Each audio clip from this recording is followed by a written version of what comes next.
Мен сізді өмірде көргенде таң қалдым. Өмірде өте нәзік кішкентай қыз екенсіз. Негізі қыз балаға дзюдода жүру жекпе-жек, иә, бұл жай спорт емес қой, ауыр спорт түрі ғой. Иә. Қаншалықты ауыр? Қиыншылықтары бар енді, әрбір жеңіс оңай келмейді ғой. Бір жұмысты бастасаң өзің мамандығың оңай емес, бірақ сүйіп жасағаннан кейін ол оңай деп білем. Егер маған дзюдо ұнайма, бұл спорт мен үшін оңай. Енді бір қиыншылықтары тек қана сол жарақат алып қалғанда, өзіңнің сүйікті жаттығуын жасай алмаған кезде сол қиын болады. Ең ауыры спортта осындай жарыстың алдында жарақат алып қалсаң, жарайды, уақыт береді саған емделіп алуға. Жарыс уақытында травма алып қалсаң өте ауыр. Сол жақтары қиын. Моральдық тұрғыдан. Моральдық тұрғыдан да, психологиялық жағынан да өз-өзін жинап алу өте ауыр. Сол жарақат алып қалып, күрес алмай алған кезде қиын. Былай енді қазір бізге олимпиадаға әлі уақыт бар ғой. Енді қазір жарақат алып қалып, мысалға бір ай уақытың бар, әлі маңызды жарыс жоқ, емделіп алуға уақыт бар. Былай енді керек жарыстан да жарақат алып қалу өте ауыр. Білмейсің ғой, қашан жарақат алып қаласың, қалай алып қаласың сол. Психологиялық тұрғыда қалай еңсересіз сондай кездерде? Енді мен сигнал бәрі миға қалай ойланасың, сол сигналмен барасың ғой. Тез емдеудің әрекетін жасаймын. Қатты өз-өзіме бір жақсы қараймын ғой, ауырып жатсам. Жарақат кезінде, мысалы, сіз жарақат алып қалсаңыз, ол ауыр деді ғой, сіз өзіңіз айтып отырсыз, сол жерлері қиын деп. Жарыс кезінде жарақат алып қалу, жеңіліс кезде қалай еңсересіз іштей? Жарыс кезінде жарақат алып күресе алмай қалу ең қиыны. Былай кезде жарақат алып қалып емделесің, ол уақытың бар. Жарыс кезінде жарақат алдың, енді ары қарай сен күресу керексің. Сол ең қиын ауыр сәт мен үшін сондай. Қалғанын енді өз-өзіңді жұбатасың, қасындағы бапкерлерім жұбатады, сол сияқты күш жігер береді, ары қарай жүр. Осы бір неден өтіп кету үшін. Қиын сәттен өтіп кету үшін қолдаулар береді жан-жақтан, солай өтіп кетесің. Кеше сөйлескен кезде, танысқан кезде бүгінде айтып жатсыз, белім ауырады, отыра алмаймын деп ше, басында сол үшін жүріп түсіреміз деп ойладық, иә, басында. Бір апта күте тұрыңыздар дедіңіз бізге. Соған қарамастан біз келіп алдық енді, соған қарамастан бізбен сұхбат жазуға келіскеніңізге бөлек алғысымды білдірем. Жалпы әрбір жаттығудың артында, тек қана жеңістердің артында деп айтпаймын, әрбір жекпе-жектің артында, әрбір жаттығудың артында маңдай тер, көз жасы, сансыз жаттығулар тұрған ол түсінікті. Спортшының тағдыры оңай емес, жалпы денсаулығыңыз қалай? Кішкене ғана болмасам жазылып келе жатырмын. Әлі тағы да бір аптадай уақыт бар, ары қарай нормально болып кетеді бұйыртса. Парижде өтетін Гранд Слэмға Абиба Бужақынова қатыспайды деген естігеннен шеттетілді деп. Осы жарақатыңызға байланысты ма? Алда бұйыртса тағы бір ай жарысқа қатыспайтын шығармын тағы да. Себебі енді керек, күресте бел керек қой, аяқ қол керек, бірақ бел де керек қой, сол секілді. Қайтадан бір ауыр жарақатқа созылып кетпеу үшін, қысқа мерзімде емдеп алу үшін күреспей тұру керек деп бапкерлер шешті оны. Сол үшін енді мен жарысқа күрес үшін барам ғой, жарақатпен қатыса алсам, ұта алмауым да мүмкін ғой, сол жағы жарақатты ойлап. 100%-дай қимылдай алмауым да мүмкін, 100%-да сала алмауым мүмкін өзімді. Сол үшін жарыстан шеттетілдім. Көңіл күйіңіз қалай? Көңіл күйім нормально. Шеттетілгеніңізге байланысты. Жоқ, Гранд Сламдар бізде ай сайын өткізілетін жарыстар. Айтып жатырмын, маңызды жарыстардың алдында жарақат алып қалсаң ауыр қабылдайсың. Гранд Слам, Гран Прилер бізде ай сайын өткізген, ол қатты не емес. Қиын емес мен үшін ол жарысқа қатыспай қалу. Бірақ өзім жарысқа күрескен жақсы көрем. Енді тез жазылып алып, бапкерлерге айттым, бұйыртса одан келесі жарысқа қатысайыншы деп. Жібермейінші деп па? Иә. Бұйыртса жақсы болып кетсең, конечно, күресесің деп. Бізде Роберт қой қазір. Өзім бапкерлермен де ақылдасам. Ұлттық құрамада қыздардың ішінде жас үлкен өзіңіз ба? Менен де үлкендер бар. Сізден де үлкен ба? Мына қыздарға жаңа өзіңіздің сіңлілеріңізге ұрысқанда ұрысып жатсыз ғой. Атыраудың қыздары, енді Атыраудың қыздарының арасында жасым ең үлкен мен. Сол үшін маған қарап бой түзеп келе жатыр олар. Сол үшін мені тыңдайды. Сізге келіп ақыл кеңес сұрайды, қолдау іздейді. Солай ма? Барлық бір жарыстың алдында не керек, қалай қою керек, барлық не керек болса менен сұрайды. Мен аянбай керек адамға сұраса айтам. Не тек қана Атырау емес, бүкіл Қазақстан қыздары келіп сұрасын болса айтам. Қандай кеңестер сұрайды? салмағыңыз қалай түсіресіз, мына жарыста неше күн қалғанда не істеу керек деген сияқты көп сұрайды. Қалай күресу керек, сіз қалай өзіңізді жігерлендіресіз деген сияқты. Мен сияқты сұрақтар қоя ма? Иә, көп сұрақ қояды оларға, қызық. Енді олар күресті сезеді. Иә, ең бастысы өзіне сенімділік. Сол 4 минут уақыт береді ғой бізге, мысалға бір мезгіл 4 минут, 4 минуттан кейін ары қарай қосымша уақыт береді. Егер ұпай алмасаң, сол 4 минутта барыңды салу керексің ғой. Кішкене шаршап қаламын, қазір ортасында күресемін деген жоқ. Соны айтамын оларға көбінесе. Барыңды салып, тек қана жеңіске жету оны ойлау керексің. Сол секілді өте сұрайды ғой өздеріне керек заттар. Жарыста ұтылып қалу, ұту ол бір жағынан оңай, бір жағынан қиын. Жарыста ұтылсаң, көтеріп білу керексің ұтылғаныңды. Бізде бірақ Қазақстанда Гранд Сламда ұтылып қалсаң, неге апара бересіңдер ананы деп жазады ғой, сол секілді. Апара бересің, таныстар бар сияқты жоғарыдан деп. Сізде айтпақшы негативті комментарийлер жазатындар бар екен, иә? Сіздің парақшаңызда да. Иә? Қалай қабылдайсыз? Енді 90% жақсы жазатын болса, соның 10% жаман жазады маған. Не деп жазады? Неге 3-ші орын ала бересің деп жазады. Көбінесе сол комментарий жазады. Қашан алтын аласың? Сосын жазады, мен саған алтын қарызбын ба? Алам өзім білген кезде. Сол адамға мен алтын қарызым ба, өзі албасын деген секілді. Сөйтіп жазады, неге 3-ші орын ала бересің? Неге алтын алмайсың? Бір сұхбатыңызда айтыпсыз, енді сол хейт жазатындарға автокөліктерімді ала берсін егер қаласа деп сөзіңіз бар екен. Хейт жаныңызға бата ма? Бұрын батады енді, қазір батпайды. Қазір мән бермеймін. Үйреніп кеткем. Қанша автокөлік сыйлады сізге? 4-еу. 4-еу. Не істедіңіз олар? Біреуін туған әнеме бердім. Екеуін сатып жібердім, біреуін айдап жүрмін. Қандай көлік? Lexus. Lexus? Иә. Сізге берілген ең бағалы сыйлық қандай болды? Машиналардан ба, или ол жалпы? Жалпы бағалы сыйлық. Бағалы сыйлық бермеген маған. Біздің президентіміз сағат берген маған. Ел басшысы сол шығар. Еще оны жоғалтып алғам. Мен біреу алып кетті. Бағалы сыйлық жоқ. Сізді ел еркелетеді, иә, көбіне? Қазақ тілінде сөйлейтін қыз деп па? Қазақ тілінде сөйлегенің үшін ғана емес, ел намысын қорғап жүргенің үшін, оңай емес спортта жүргенің үшін, иә? Арасында бірақ жылауық қыз деп те атайды екен, келісесіз ба?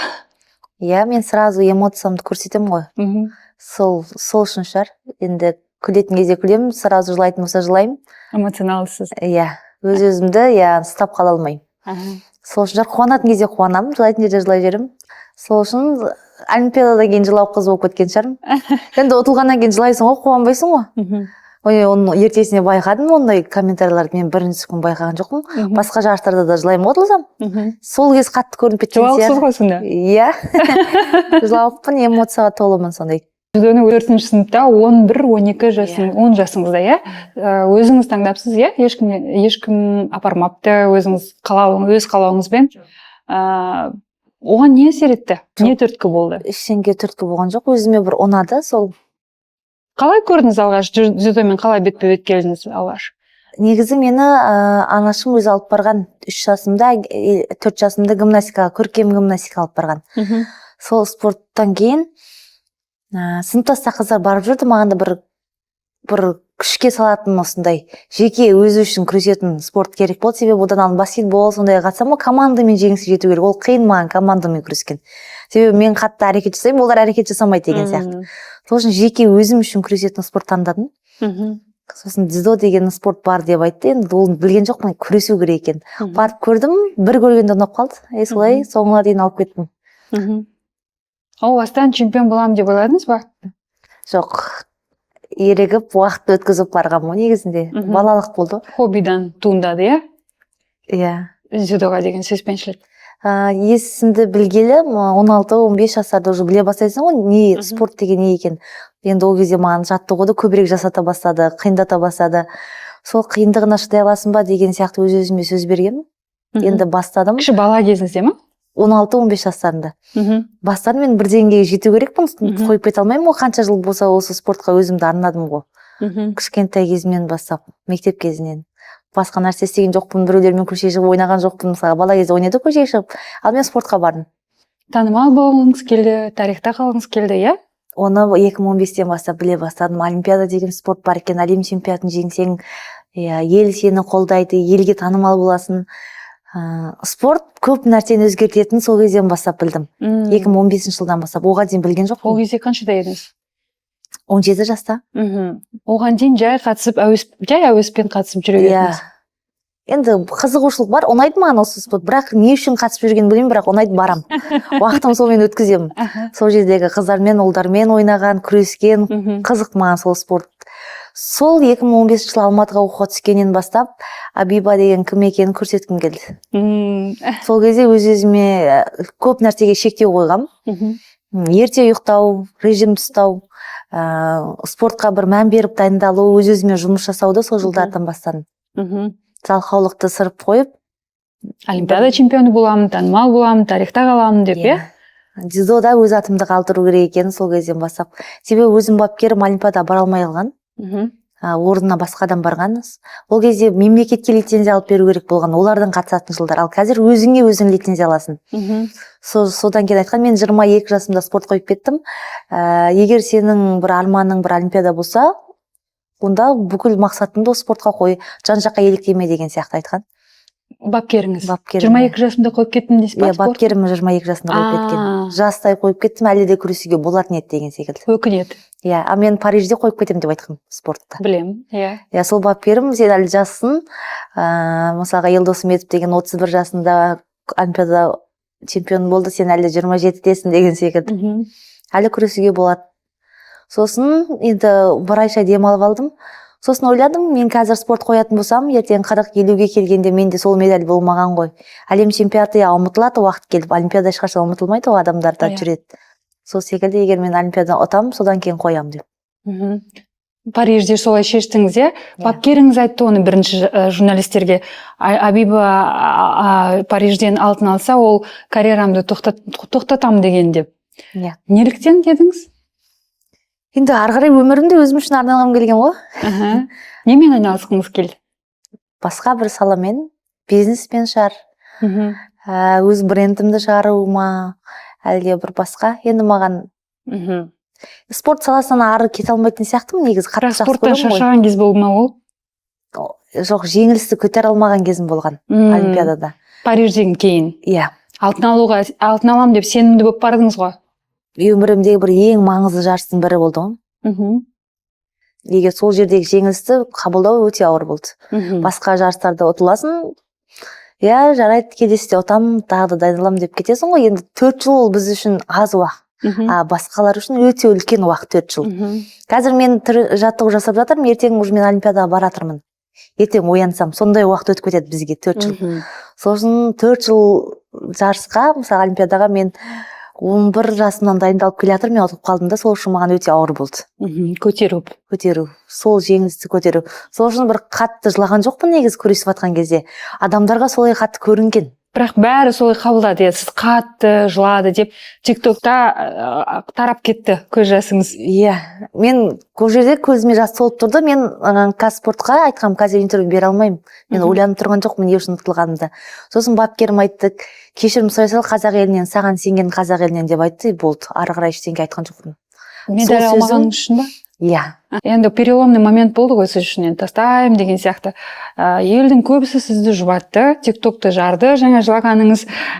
Елде көбісі 100% ба, білмеймін, бір әйтеуір 99% сізді қолдауға тырысты, Өзің ауырып тұрсың да, іштейді, мысалы жүрегің ауырып тұр, езіліп тұр да, бірақ сіз ғана білесіз қалай қиналдыңыз, қалай дайындалдыңыз, 11 жастан бастап қанша тер төктіңіз, басқа ешкім білмейді, мысалы. Сол кезде елдің жұбатқаны сізге шынымен де қолдау бола ма, әлде жыныңызға тие ма?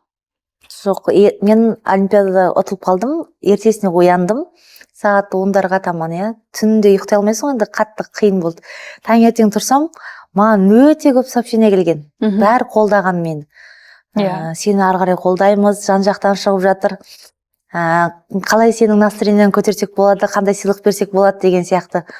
Көп хаттар келді. Енді елге көрінген ол тек 3 машина ғой. Енді былай да сыйлықтар беріп жатқандар өте көп болды. Мен оны салған жоқпын. Рекламаға салмасаңыздар мені деп сұрағам. Беріп жатқан сыйлықтарыңыз ато бір на показ сияқты ма? Иә, сол жағынан әлі сосын халық мені жек көріп кететін сияқты. Мен медаль алған жоқпын, медаль алған спортшылармен бірдей сипат алып жатырмын, иә, өзіме. Талқыға түсіп кетеді деп па? Иә, онсыз ақ басқа спорттың балдарына берілмеген, мен сияқты көңіл бөлінбеген. Енді ол қандай басқа спорттар, енді күрес бізде қазақта қатты қолдайды, күрес спорты, бокс деген енді көзге. Қалған бір басқа спорттарға қатты елемейді. Себебі біз қазақтармыз ғой, сондай спортқа жақынбыз. Солар басқа спортшыларға зияны тиіп кетпесін деп көп жерге салмаңыздар деп айтқан, маған берген сыйлықтарды. Ал мына машиналарды енді олар салды да, енді бергісі келген адамдар салсақ бола ма деп сұрады. Кәсіпкерлер, иә. Иә, мен білген жоқпын ондай шу болып кететін. Сала беріңіздер деп айттым. Тағы да машина берді, тағы да беріп жатыр деген сияқты. Енді Атырау әкімі маған өз атынан берді. Енді мен Атырау спортшысымын, маған қолдау көрсетсін, 2028-ге дейін саған сенеміз, қолдауымыз болсын деген сияқты берді. Қалғандар көп сыйлықтар берген жоқпын. Салған жоқпын, себебі халықтың қолдауы маған өте бір жақсы болды. Себебі мен спорт қойып кеткен жоқпын. Әлі де өзімде күш жігер бар, соңына дейін күресіп кету үшін. Қыз бала болғаннан кейін енді сізге екі есе қолдау көрсетейік деген ғой, өйткені. Иә. Менің ұтылып қалғаным, Елдосметтің алтын алғаны, мен ұтылып қалғаным көрінбей кететін шығар деп ойладым ше. Алтынмен алдық, қуанып кетті, бізде дзюдода алтын бар деген сияқты. Мені елемеге кетсе екен деп сол жерде ойлап тұрғам ше, маған мән бермей кетсе екен, менікін ұмытып кетсе екен деп. Ертесінен наоборот, маған бәрі жазады ғой. Сосын Елдосмет прикол ұстайды. Отпасаң да болады екен ғой сен деп. Отпасаң да атың шығады екен ғой деп. Отпасақ та бірдей екенбіз деп. Спорт сайттары енді сухо жазады ғой, енді Абиба ұтылып қалды. Мынандай нете қарсыласына төтеп бере алмай қалды деп олар енді как есть анализ жасап жазады ғой. Сол кезде қалай қабылдайсыз жалпы? Оқымайсыз ба или? Мен үшін қате информация жазылатын болса, мен жазамын астына. Жазғым келеді, сосын айтамын, жарайды. Өзінің ойы сол жерде болса, жарайды, жаза берсін. Жазғым келмейді, баста жазатын едім, қазір жазбаймын. Мен үшін өтірік информация тарататындар көп журналистер, ары қарай өздері қосып кететіндер. Жоқ, спорттық журналистер болады ғой, анализ жасайтын, ойынға тактиканы білетін. Абиба мынандай тактика қолданды да, мына жерде майда қате жіберіп алды да, содан ұтылып қалды деген сияқты. Бір-екі балл ғана жетпей қалды деп солай. Енді ол спорттық стиль, иә, спорт журналистикасын. Бірақ былай қарап тұрсаң, жанға бататын да. Қалай қабылдайсыз? Оқымаймын ары қарай. Қалай жаз, солай жаз. Халыққа солай түсіндіріп бергісі келген ғой, қалай ұтылып қалғанын. Онсыз да сізге журналистерден, сайттардан басқа да пікір жазатын адамдар жеткілікті ғой жалпы. Иә. Париж Олимпиадасынан кейін сіз Венгрияда күміс алдыңыз, иә? Будапештте өткен жазда. Ол да бір биік шың болды сізге, иә? Қанша нені Швейцариядан ба, испандық тағы да дзюдоисті артыңызда қалдырдыңыз, иә? Қазақ қызы. Сол кезде мынау іште қалған жараны Париждегі толтыра алды ма күміс? Немесе әлі де бар ма сол минус мына жердегі нені гештальтты жабу керек деген? Енді 100%-ға толтырған жоқ, бірақ әлем чемпионатына финалында күресу маған бұйырып тұрғанда өте қуаныштымын енді. Әлем чемпионатының финалына шыққан. Финалға шыққан тұңғыш қазақ қызы болдыңыз, иә? Иә, финалға шықтым, сол мен аяқтадым, енді рейтингті 1-мен аяқтадым, ол да маған бір күшті бір сезімді серпін берді ма? Иә. Келесі жылға деген мықты бір нық қадаммен басуға, себебі жылдың соңында әйелдер арасында бірінші рет бітіріп тұрмын, рейтингте бірінші. Иә, Токиоға бармасаңыз да бірінші болып қалдыңыз. Иә, себебі 4 жарысқа қатыстым, 4-інде жүлде бердім. Сол арқамда мен ұпай көбірек жинап алдым, басқа қарсыластарыма қарағанда. Бірінші бітіру мен үшін күшті, қаншама мықты спортшылардың арасында бірінші бітіру. Иә. Оның өзі үлкен жетістік, иә. Сол Венгриядағы неңізге байланысты берген сұхбатыңыз бар екен, Венгриядағы өткен жарысқа өзіңіздің тактикаңызды айтып өткенсіз. Соңғы шешуші финалға келген кезде сіз итальяндық дзюдоистшімен жекпе-жекке шықтыңыз, иә? Ол кезде ол кісінің, қарсыласыңыздың тактикасын әрбір қадамын алдын ала біліп отырдым деп сіз. Соған қарай мен өзімнің тактика қолдандым деп. Бірақ майда бір қате кетті, сол шешуші болып кетті деп, иә? Барымды салсам да деп. Бұл әрқашан солай ма? Сіз алдын ала біліп отырасыз ба негіз қарсыласыңыздың әр қадамын? Жоқ, мен күрескем жарыста. 2 рет ұтылып, 1 рет ұтқам. Не жасайтын бәрін білем. Будапештте әлем чемпионатында өзімнің бір формамда болдым. Күрес стилімнің бәрін сезіп атып, өзіңді жақсы сезінесің ғой, сондай күн болады, сондай күн болған менде. Күшім де барлығы бір жылдамдығым жетіп тұрған. Бізде ең бір балл дейді, ең аз балға түсіп қалғам. Енді ары қарай уже уақыт аз қалған. Қалған бір 14 секундта енді рисковать етіп жүгіре салдым. Иә. Ол жерде соңында құлағанды енді әдейі бар құлай салдың деп айтатын шығар біреулер, бірақ өте аз уақыт қалған ол жерде. Ол тіреп тұрса да ода бір ескерті жоқ, қашып кетсе де болады. Енді бапкерім айқайлады, енді бара сал, енді әрекет жаса, енді соңғы бізде корпусқа күресеміз соңында. 14 секунд қалғанда ұпайыңыз аз екен біліп тұрып эмоционалды 17 секунд қалғанда мен түстім бір ұпайға, ары қарай 14 секунд ғана қалды.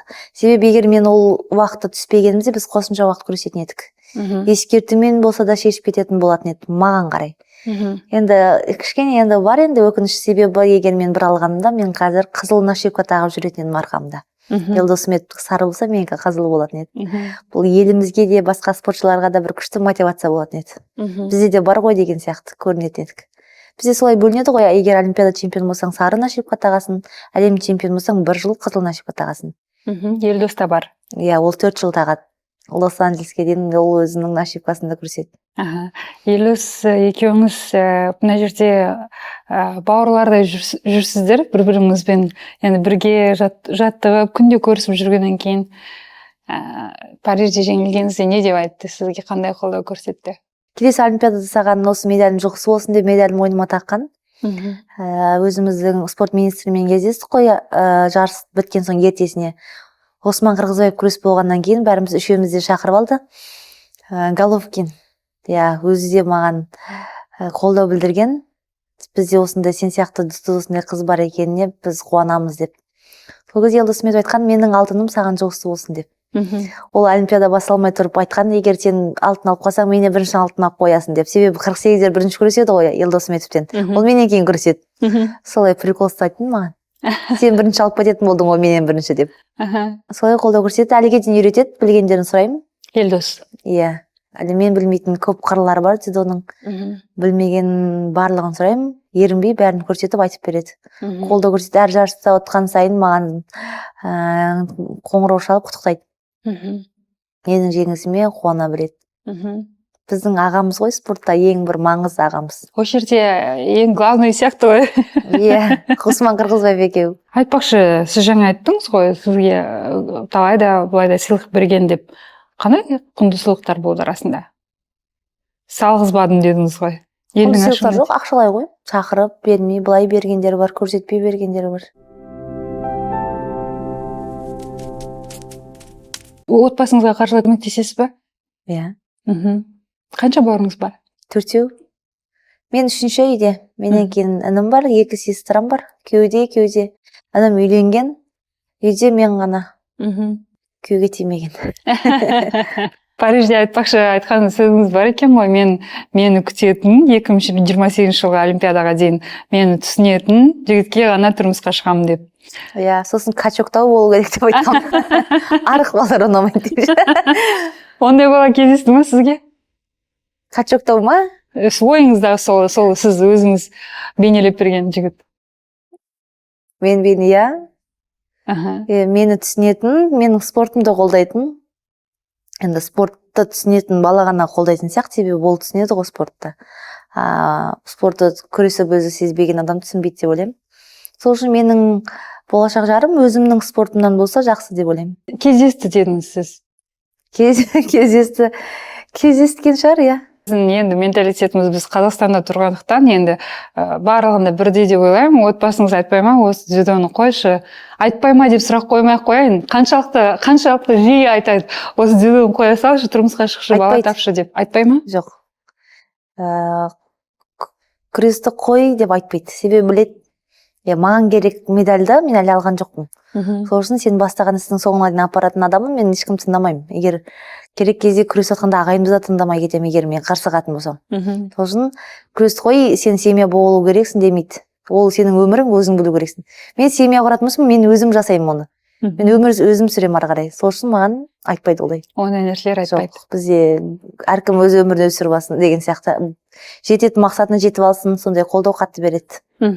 Сіз 10 жасыңызда, 10 жасыңызда Өзбекстаннан көшіп келдіңіз, иә? Жетінші сынып оқып бітіргенде. 14 жасыңызда Иә. көшіп келдіңіз, иә? Оңай емес деп ойлаймын, ес біліп қалған кез, иә? Шымкентте тұрдым, иә. Иә. Қалай өтті адаптация? Баста Шымкентте мектепте оқыдым. Обычный мектепте. 2015-те Алматыға түстім интернатқа. Оған дейін Шымкентте қарапайым мектепте оқыдым. Атам мен әжем үйінде тұратын едім. Себебі біздің әлі семья Қазақстанға көбінесе аудармаған еді. Сол үшін Алматыға өзім келгем. Жалғыз өзім оқуды түсіп, қазір неше жыл болды? 10 жылға өтіп жатырады, 15-тен 2026-20, иә, 11 жылдан бері Алматыда. Өзбекше білесіз? Иә. Ташкентте туылдым ғой мен, Шошықта, Ташкент облысы, Бостандық ауданы. Қазақтар. Өте көп қазақтар. Қазір қалмаған шығар. Сәкен Байбосынов или Бейбосынов, иә, екеуміз бір ауылдамыз. Олимпиаданың қола жүлдегері бокстан. Бірақ бапкерім қазақ болған, бірінші бапкерім. Өзбекстанда бапкерім қазақ. Қазақ ауылда, қазақ мектепте оқығам. Қазақстанға көшіп келген кезде адаптация жалпы қалай өтті, қиын болған жоқ па? Мектепте ма? Есіңізде бар ма, иә? Енді баста қиындау болды. Себебі маған түрме қарап өзбекшкасың ба деп айтатындар болды. Енді мен Өзбекстанда сен өзбекшкасың деп айтатын сөз естімеген ғой. Қазақстанда солай айтты. Сол жағы шамалы қиын болды. Былай тілді білемін ғой, енді қазақша жаза аламын, қазақша оқығам, ол қиын емес. Балалардың тарапынан кішігірім буллинг болды дейсіз ғой бәрібір. Иә. Мектепте болады ғой бәрібір. Иә, интернатта да болды. Шеттетті ма? Иә, түрме қарап адамдар орысша сөйлейді маған. Қазақша түсінбейтін сияқтысың деп айтатын еді. Себебі білмеймін, түрім өзбекке ұқсайтын шығар, сол үшін шығар. Енді қатты бір аса қазаққа да ұқсамаймын. Сол үшін шығар. Енді мен баста дұрыс қабылдаған жоқпын. Сосын бапкерімнің қолдауымен қабылдадым. Егер маған біреу қазір келіп, сен Өзбекстаннан келгенсің, сен өзбексің деп айтатын болса, мен бапкерім, мен өзім шешем ары қарай деп айтатын еді. 2015-те Алматыға түскеннен бері. Иә, маған артық сөз тигізбеген бапкерім. Басқа адамдардың, басқа бір оқушылардың арқасынан ешқандай сөз естімейтін. Сен Өзбекстаннан келгенсің деп. Себебі бапкерім өзі сөйлесетін еді. Күш қолданатын еді балдарға. Бірде-бір содан кейін естіген жоқпын, мен Өзбекстаннан келгенсің, сен оралмансың. Енді Ташкентте тұңғыш қазақ қызы болдым ғой, әлем чемпионатынан жүлде алған. Сол кезде комментарийларға ол өзбекша ғой деп жазған ғой. Ол қазақ емес қой деген сияқты. Менің тек қана бір жерім, мен Өзбекстанда туылғанмын, бірақ мен қазақпын, сол жерім ғана. Сол үшін сондай жазған ғой, енді өзі ол қазақ емес қой деп. Қазір де білмейтін шығар, көбісі әлі де ойлайтын шығар мен өзбекша деп. Жоқ, мен сіздің Өзбекстанда туылғаныңызды білген жоқпын осы интервьюға дайындалғанға дейін. Білген жоқсыз ба Өзбекстанда? Білген жоқпын. Білетін ес? Авига деген ерекше есімі бар, әрдайым күліп жүретін қыз ретінде есіне тұрады, үнемі. Иә, бірақ Ташкентте туылғанын білмедіңіз. Білген жоқпын. Дайындалған кезде көріп таңғалдым, иә. Енді 2015-те, 17-де, 18-ге толып жатқан кезіміз. Дұрыс, баста ренжідім. Неге мен өзбек, мен қазақ емеспін ба деп. Кетіп қаламын Өзбекстанға деп айтқандарым да болған. Алматыдағы мен оқымаймын, мен кеттім Өзбекстанға. Мына жақта бәрі біртүрлі айтады маған деп. Өзбекстанда бөлу көрген жоқпын. Бірақ олар мен қазақ деп бөлетін еді. Бөлетін еді. Иә. Енді мен ол жақта сборныйда болдым ғой. Мен ол жақта бірінші номер болғам. Сборларда осындай оқу жаттығу жиындар жүретін едім. Мені қазақ деп шақыратын еді. Атыммен айтпайтын еді, қазақ деп шақыратын еді. Мен жалғыз ақ бір-ақ ұшты қазақ болғам ол жақта. Қазір Диорамен бірге жаттығу жасағанбыз. Бірге бір сборныйда болғанбыз. Өзіңізге қиын кезде қандай, енді білмеймін, дзюдодан басқа да өмір бар ғой. Қандай нәрселермен көмектесесіз, қандай әдеттеріңіз бар? Немесе ол басқа спорт шығар, немесе медитация шығар, білмеймін. Қалай көмектесесіз, қалай қалыпқа келесіз? Кітап оқитын шығарсыз, музыка тыңдайтын шығарсыз? Кітап оқымаймын. Оқимын бір 5-10 бет оқимын, шаршап кетемін, сосын оқымай қоямын. Тез бітіргім келеді. Ана басталады ғой, бірдеңе деп басталады. Соны соңына қарай оқып тастағым келеді ше. Ана орталарын тез өткізіп. Өзіме қиын болса, өзіме ұнайтын нәрсе ол. Машинада музыка қойып алып, машина айдаған ұнайды маған. Алматыда жүрген ұнайды. Қазір енді Астанадамыз ғой. Алматы бір күшті болып үйреніп кеткен ба Алматыға, барлық жерден білем ба, или маған ыстық па сол жер. Сол үшін Алматыда машина айдап музыка айтып ұнайды. Пробка ғой енді Алматы. Соның өзі ұнайды ма? Ұнай ма сізге Алматы? Сол стрессімді машинада музыка естіп, жалғыз жүрген ұнайды арасында. Солай өз-өзімді жүріп атам. Жалғыз жүрсем, көп нәрсені ойланам. Не керек маған, не істемедім, бәрін. Сол жағы дұрыс. Кофе ішіп, әлде бір күшті ресторанға барып тамақ жеген ұнайды. Жалғыз өзім болып отырған ұнайды маған көбінесе. ұнайды. Иә. Мгм. Ақшаны көбіне не нәрсеге жұмсатасыз?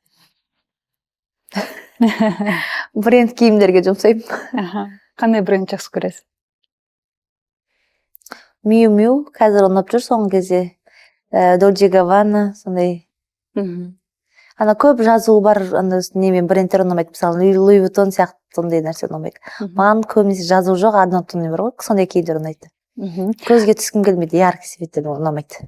Ұстамды стиль ұнайды, иә, сізге? Иә. Айтып жатсыз ғой, танымал болуға болатын спорт арқылы, олимпиада чемпионы болуға болатынын мен 17 жасында білдім. Оған дейін жай ғана әуес болып айналысып жүрдім деп. Иә? Танымалдық сізге не берді? Танымалдық бола бастаған кезде енді баста ұнайтын адамдар келіп фотоға түседі. Сосын бір жаман жері де бар. Иә, көп сөз боламын мен. Көп сөз қалай? Көп сөз адамдардың аузында көп жүрем. Сол жағы өзім қалаған жерге бара алмаймын. Ол жерде де маған қарап, ана қыз емес па деп айтып отыратындар бар. Сол жағы кішкене ұнамайды. Былай жақсы қабылдаймын. Енді спортшымын ғой, мен көп нәрсеге шектеу қоямын. Маған қарап бой түзетін қыздар болса, сол үшін көп нәрсеге шектеу қоямын. Қандай нәрселерге шектеу қоясыз? Енді түнімен жүрмеймін. Иә, тойларға бармаймын Мгм. енді.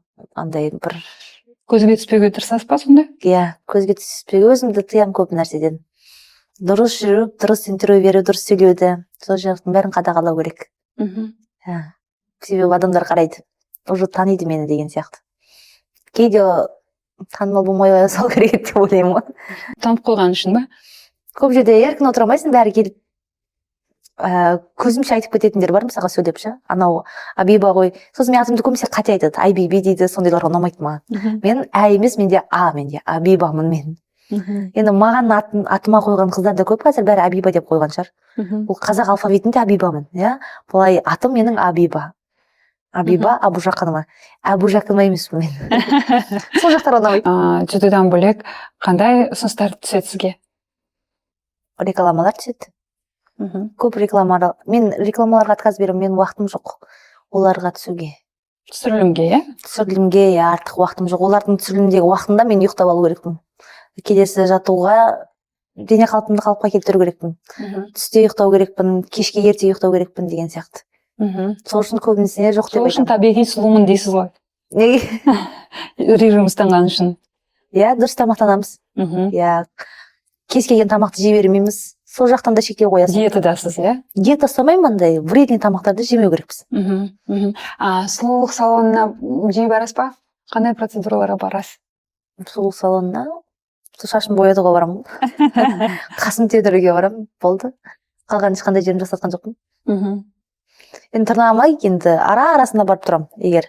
Былай көп бара бермейміз, бізде күресте қанап кетуі мүмкін, шеттерін қатты алып тастаса, ондай жерге көп бармаймын. Журналистерден қандай сұрақтар ұнамайды? Не үшін жеңіліп қалдың деген сияқты. Сол жерде не үшін жеңіліп қалдыңыз? Жеңіліп қалатынымды білсем, не үшін жеңілемін мен? Сондай сұрақтар ұнамайды. Болды, қалған бәрі жақсы, нормально. Болашақта қандай жоспар, өзіңізді қалай көресіз? Шетелге көшкіңіз келетін шығар мүмкін? Бір жылдай сияқты өмір сүріп көргім келеді негізі. Бір қалада емес, әртүрлі жерлерге барып, мысалы Америкаға барып 2 ай Стамбулда өмір сүргім келеді. Стамбулда, сосын? Америкада. Нью-Йоркта ма бір жерге барып өмір сүргім келеді. Өз білгенімді істеп жүрем сияқты. Тұрмысқа шығбай? Иә. Жоқ, тұрмысқа шығу керек негізі. Өз-өзіме сөйтіп ойлаймын, енді жасым келе жатыр, тұрмысқа шығу керекпін. Жасым келген үшін емес, қасымда менің болса, менің жігітім, енді мен бәрін соған айтамын, екеуміз ақылдасамыз деген сияқты. Өмір серік, иә? Иә, бір комфортный адам болса қасымда. Дайректке жігіттер жаза ма? Өте көп. Мен оқымаймын бірақ. Неге? Через соцсети танысатын адамдармен таныспаймын. Неге? Ол менің кім екенімді біліп тұр ғой. Сол үшін таныспаймын. Қазіргі бірақ спортқа қатысы жоқ жігіттермен таныспаймын ғой мен. Таныспайсыз? Жоқ. Спортсмен болған қалайсыз? Түсінікті. Жігіттердің құлағына алтын сырға қойды, иә? Жоқ, қазір жігіттер керек емес. Түсінікті. Онда менің сұрақтарым осымен тамам. Жаңа асығып тұрмыз деп айттыңыз. Сол үшін барынша тығыз қоюға тырыстым.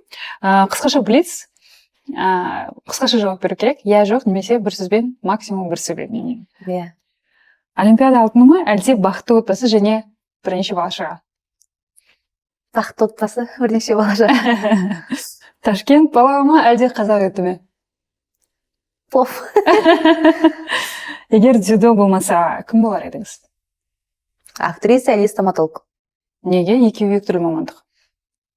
Тістерге қатты қызығамын, сразу адамның аузына қараймын. Сұлулыққа жақынсыз, иә? Иә. Елдос Сметов пе, әлде Геннадий Головкин ба? Елдос Сметов. Ең ауыр қарсылас кім болды сіз үшін? Нацуми Цунода. Кім? Нацуми Цунода, жапон спортшысы, олимпиада чемпионы сол. 4 рет есе жіберген. Ең қиын келген медаль? Азия ойындары 2-ші орын.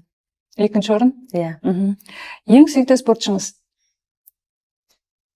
Этер Лепартьянин. Қалай? Этер Лепартьянин. 57 келідік салмақта грузин спортшысы. Түсінікті. Осымен мен сұрақтарым тамам, бірақ мен бір сұрақ қояйын дегенмін. Қазіргі файтерлерді қарайсыз ба? Жалпы, ұлдардан болсын, бақылайсыз ба? Ұлдардың ба? Иә. Жоқ. Қарамайсыз ба? Еркебондықтарды қарайсыз ба? Жоқ. Неге? Публичный инстаграм жүргізетін адамдар ұнамайды маған. Ұнамайды. Жоқ. Бірақ сіз публичныйсыз. Иә, мен қыз баласы, маған болады. Қатты интернетке өзін салатын ондай жігіттер ұнамайды маған. Мен егер күйеуге тиетін болсам, енді ойлаймын мен жігітімдің көрсетпейтін сияқтымын түрін деп. Кімге күйеуге тигенді. Енді арасында кейде көрсеткім келеді, кейде 90% мен болашақ жарымды көрсеткім келмейді. Тек осы дзюдо саласында адамдар ғана білсе, қалғандар білмей қойса деп ойлаймын. Түсінікті. Сізге үлкен рахмет. Беліңіз ауырып тұрса да тағы айтамын. Оңай емес екенін білемін, спортшы болу. Бізде ары-бері жүгіріп, өйтіп әйтеуір жаңа форс-мажорды өзіңіз көрдіңіз көзіңізбен. Сол үшін барынша шынайы жауап беруге тырысқаныңыз үшін көп рахмет. Қазақстанның тарихын жаңарта беріңіз. Әлемнің тарихына еніңіз. Алашта тұңғыш қазақ қызы деген сіздің атыңызбен неше түрлі жаңа белестерге жете берейік. Және көп балалы ана, сүйікті жар болуыңызға тілектеспіз. Рахмет.